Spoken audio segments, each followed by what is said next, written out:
नमस्कार दोस्तों, आज के इस वीडियो में हम बात करेंगे रो और कॉलम को कैसे एडजस्ट करें। तो सबसे पहले हम देखते हैं, कई बार हमारे पास में कुछ इस तरीके का डेटा मिल जाता है। यहाँ पर भी हमारे पास में कुछ डेटा है, लेकिन यहाँ पर ये जो है बिल्कुल अच्छे तरीके से एडजस्ट किया हुआ है डाटा। अगर हमारे पास इस तरीके का डेटा है तो अगर हम प्रिंट करते तो हमें सेम एज इट इज ही शो होगा। तो यहाँ हमें पता भी नहीं चलेगा कि यहाँ पे क्या लिखा हुआ है और यहाँ पर जो हेडर हैं उनके अंदर क्या क्या चीजें लिखी हुई है। अगर हम इस सीट की बात करें तो यहाँ पर हमें अच्छे से दिख रहा है कि serial number, product name, company, quantity, rate और टोटल। इधर से भी सारे के सारे जो प्रोडक्ट्स नेम हैं, सीरियल नंबर हैं, कंपनी है, वो अच्छे से हमें रो के अंदर भी शो हो रही है और कॉलम में भी शो हो रही है।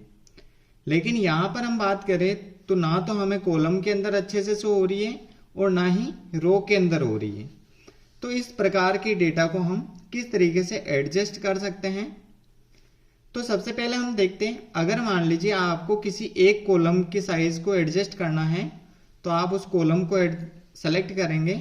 उदाहरण के तौर पे यहाँ मैंने क्लिक किया, अब उसके पास ही हमारे पास में डबल एरो को यहाँ पे क्लिक करेंगे और हमारे जो साइज है उसको हम अपने अकॉर्डिंग कम ज़्यादा कर सकते हैं।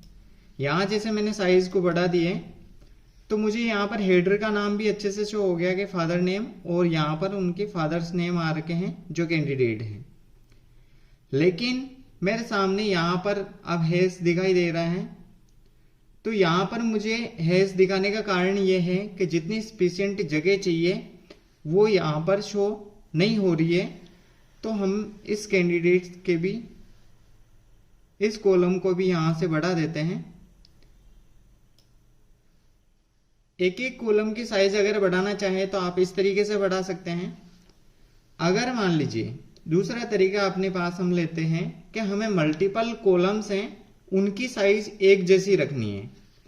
यहां मेरे पास जो इनके नंबर्स हैं अलग अलग सब्जेक्ट के, यहाँ पर मुझे कुछ सब्जेक्ट के नाम शो नहीं हो रहे, तो मैं क्या करूँगा, जितने भी सब्जेक्ट हैं उन सबको क्लिक करूँगा।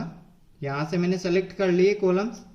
उसके बाद में मैं किसी एक कॉलम को यहाँ से उसकी साइज सेलेक्ट कर लूँगा, जैसे अभी 7.29 है, और मैं इसको बढ़ा देता हूँ, 11 कर देता हूँ, और यहाँ से मैं इसको छोड़ देता हूँ।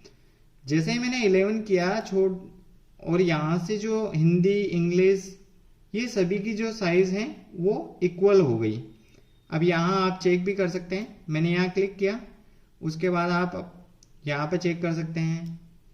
किसी भी कॉलम को सेलेक्ट करें और लेफ्ट क्लिक से दबा के रखिए, तो यहाँ से आप साइज देख सकते हैं सभी की एक जैसे हो गई। लेकिन हमें कई बार, जैसे मान लीजिए यहाँ पे आपको ज़्यादा स्पेस दिख रहा है, यहाँ पे भी स्पेस है, और यहाँ पे आपको कुछ डेटा शो नहीं हो रहा है, तो सबसे पहले आपको एक और तरीका है, जितने भी कॉलम्स हैं उनको आप सेलेक्ट कर लें। उदाहरण के तौर पे मैंने यहाँ तक सेलेक्ट कर लिए। अब उसके बाद में आपको यहाँ से जो सेल है, होम टैब में आपको सेल पे जाना है, उसके बाद में फॉर्मेट पे क्लिक करना है। अब हमें यहाँ पर दो ऑप्शन दे रखे हैं, रो हाइट्स एंड कॉलम विड्थ। तो यहां से हम ऑटो फिट करेंगे इसको। ऑटो फिट का मतलब जितना जो बेस्ट व्यू होगा इसका, या जितनी जगह कॉलम को चाहिए, ये अपने आप से सेट कर देगा। तो हम यहाँ पे क्लिक करते हैं। जैसे ही मैंने क्लिक किया तो यहाँ पर ये अपनी जगह सभी जितनी आवश्यकता है उस कॉलम को उतनी ये कर देता है। तो हम ऑटो फिल भी कर सकते हैं। अब उसके बाद में जैसे ही हमने ऑटो फिट यहाँ से किया है तो हमारे सारा जो डेटा है वो हमें शो हो गया। कई बार जैसे हमारा जो डेटा है वो इस तरीके से शो हो रहा है। अब यहाँ शो होने के पीछे रीजन ये है, अब मैंने सोशल साइंस लिखा है तो सोशल साइंस आपको पूरा दिखे इसलिए इतनी जगह लिए हैं। हमारे पास एक और तरीका है, हम इसको सेलेक्ट करते हैं। यहाँ तक मैंने सेलेक्ट कर लिया है। अब उसके बाद में यहां से आप वर्ड रैप टेक्स्ट कर सकते हैं। इसको मैंने जैसे ही सेलेक्ट किया है अब उसके बाद में अगर मैं किसी कॉलम की जो साइज है उसको कम करता हूं तो ये अपने आप ही नीचे वाली लाइन में आ जाएगा। उदाहरण के तौर पे जैसे मैं सोशल, अब यहाँ आपको साइंस नहीं दिख रहा है, तो अब हम बात करेंगे हमारे रो को एडजस्ट करने की। तो जैसे ही मैं इस रो पे क्लिक करूंगा और यहां से रो की साइज को थोड़ा सा मैं बढ़ाऊंगा।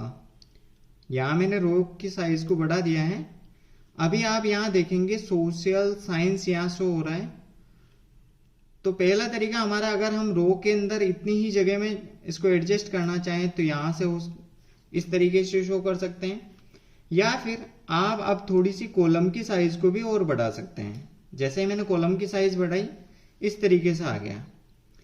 अब हमारा जो हेडर है वो सभी जगह सही से दिख गया है, लेकिन यहाँ पर स्पेस जो एक्स्ट्रा है उसको भी हम कम कर सकते हैं।